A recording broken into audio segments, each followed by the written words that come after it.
Welcome to AD Dictation. Please subscribe the channel and hit the bell icon to get latest updates at first. If you have any query, then please let me know in the comment section below. Ready, start.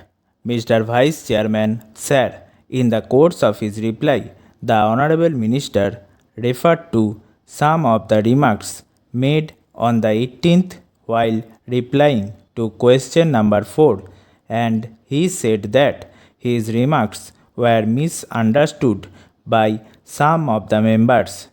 Sir, I really admire my honorable friend for making a reference to it, but if I say that some ministers in the Council of Ministers at the center are wise, how you will take it?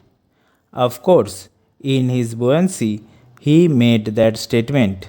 I do not know whether he really intended it, but it only meant that some members in the opposition are wise and some are foolish. Of course, taken in a lighter vein, it means nothing, but I think such a statement as a whole could have been avoided. Now, sir, I welcome some of the statements made by him, and I submit that in April the vacancies were 64 and in July the vacancies were 67.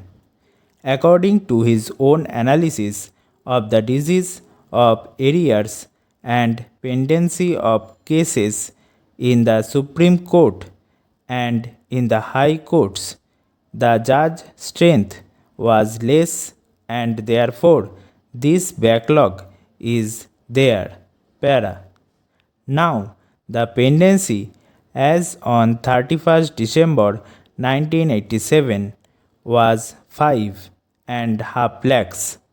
It has now exited 6 lakhs. On that day, in the Delhi High Court, the pendency was 2000 odd. Now the pendency is over 25,000. The sanctioned strength of the Delhi High Court is 18 permanent judges and 3 additional judges.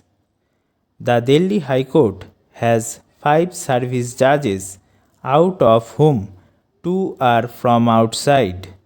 In principle, I have no objection to judges being brought from other states, but of the 5 service judges, at least 2 are to be from outside.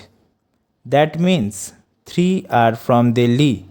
The judges from the subordinate judiciary do not get any chance of promotion. I have worked it out and I find that promotion is given to only about 40% of the judges from the service cadre. Para. Therefore, they do not have the necessary incentive.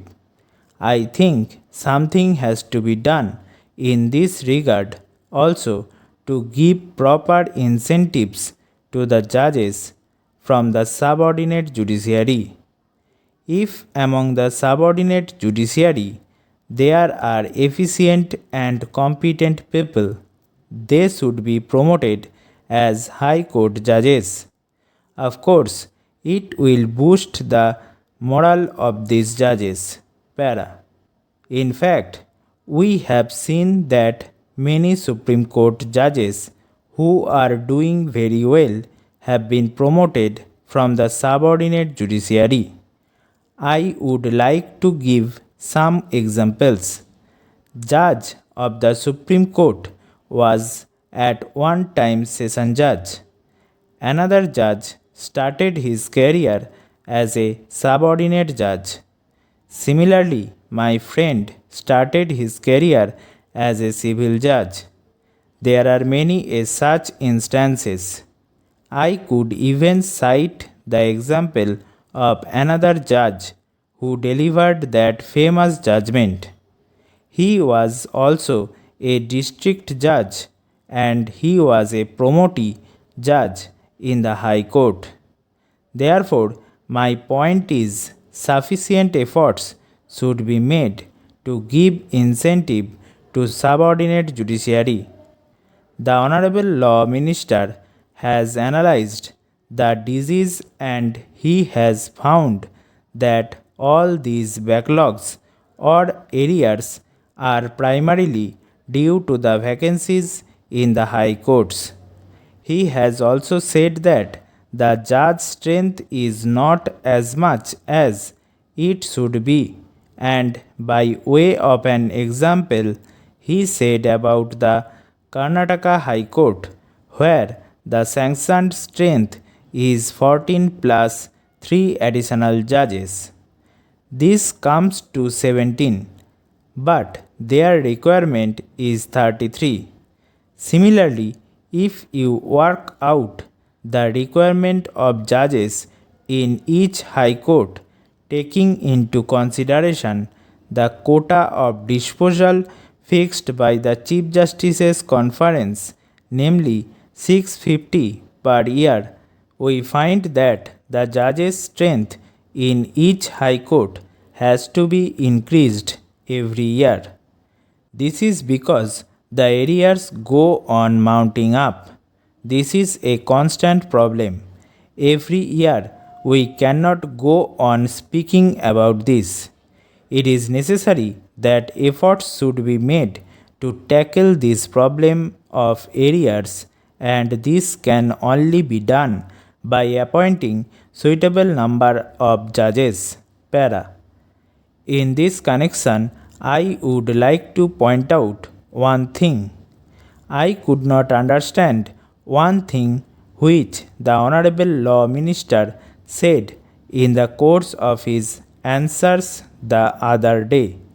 He said that proper judges were not appointed. I could not really understand what he meant by the words within single quote proper judges. For the appointment of judges, there is a specific provision in the commission. Certain minimum qualifications must be there.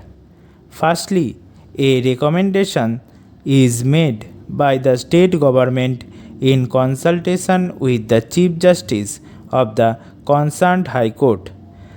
Then the appointment is made. All this is known to the Honorable Law Minister. The same procedure has been followed.